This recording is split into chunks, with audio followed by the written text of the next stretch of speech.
Muy buenas a todos chicos y chicas, ¿qué tal? ¿Cómo estamos? Bienvenidos a otro vídeo de Axis Repaint.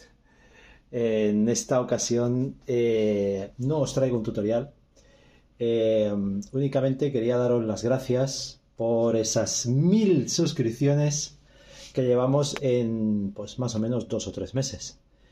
Y, y nada, pues quería enseñaros algunas de las figuras que tenía por aquí. Esto es la punta del iceberg porque la verdad es que tengo bastantes figuras pintadas. Y bueno, únicamente quería enseñaros la figura que voy a pintar como agradecimiento por esas 1000 subs, sobre todo para el usuario Berjeta, que estuvo comentando varias veces que por favor pintara esa figura.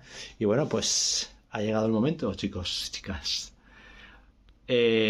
No sé si será la siguiente, pero el Ozaru ya está en mi lista de pintado.